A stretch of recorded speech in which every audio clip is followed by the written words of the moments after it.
At most restaurants, having 3 customers suffer heart attacks after eating at the establishment would be a source of great concern and shame, something to be minimized and explained away. But not at one spot, where they actually promote how unhealthy it is, offering free meals to its most obese patrons and even celebrating a death on the premises. It's aptly named the Heart Attack Grill. We sent ABC's Ryan Owens to check out their new digs in none other than Sin City.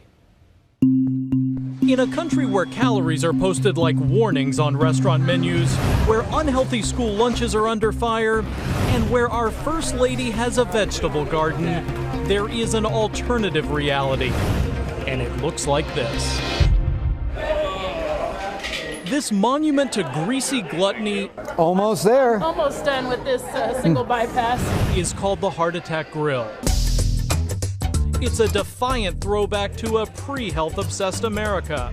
Hello. A kind of hospital-themed Hooters located where else? Sin City. But as you're about to find out, eater beware. This restaurant can literally be hazardous to your heart. Remarkably, the owner says it's all done in the name of promoting good health. One among us has to tell the truth, and that's what we're doing here. The Heart Attack Grill prides itself on pushing limits, along with belt sizes. Diners must wear hospital gowns. People 350 pounds plus eat free. Their flatliner fries, cooked in lard, are unlimited. Thirsty? Try the all butterfat shake. Or maybe a shot of vodka served in a prescription pill bottle. And new to this menu, a burger with 8 patties, almost 20,000 calories. That's the equivalent of nearly 40 Big Macs. Oh, and if you don't finish your meal, you get spanked by a nurse. She's not exactly a real RN, but her spankings are real hard. The restaurant and all of its repulsive excess seems right at home among the tourist traps in downtown Las Vegas. Its owner, perhaps the ultimate Vegas showman, are you going to finish your burger next time? Yeah, I'll try. Is John Basso. As part of his act, he likes to be called Dr. John. Now breathe in for me. Dr. John has become something of a superstar in the fast food world. In his trademark over-the-top way, he depicts himself as Jesus Christ at the Last Supper, dining with the industry's other giants. Now let's send this on out. He's certainly come a long way since I first met him almost 3 years ago at his first Heart Attack Grill outside Phoenix, Arizona. Back then, the restaurant was under fire after its nearly 600-pound spokesman, Blair Rivers, died of obesity-related issues. He was just 29. There's an argument to be made that you used this guy during his life, and that now you are very morbidly using his death to continue to promote your restaurant. I absolutely agree. And in a very sick way, his death has gotten the message out further. So this man's death has not given you pause at all? Zero pause. You guys, we are actually rolling now. Actually rolling. Dr. John's Vegas location is double the size of his old place in Arizona.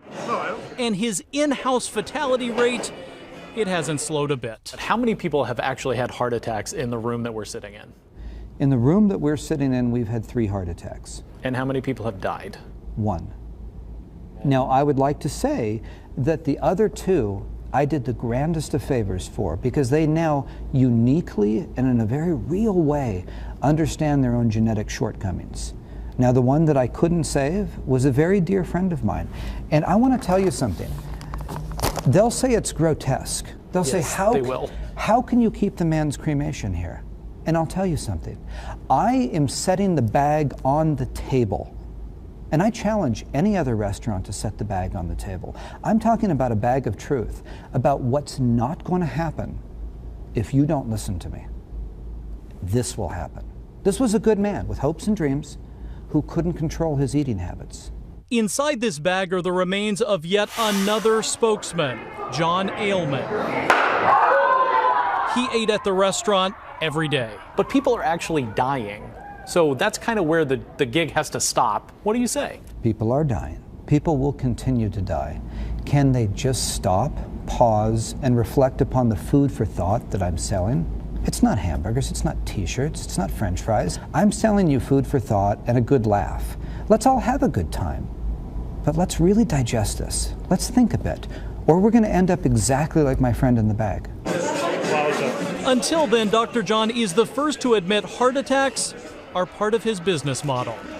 When there are lights and sirens outside and they're bringing some person out on a gurney, you're basically in the back room counting money at that point. Absolutely. Was that heart attack good for business? Did that heart attack pad my wallet with money? Absolutely. Did I enjoy that? Absolutely. I'm a businessman first and foremost. Let's be clear about something.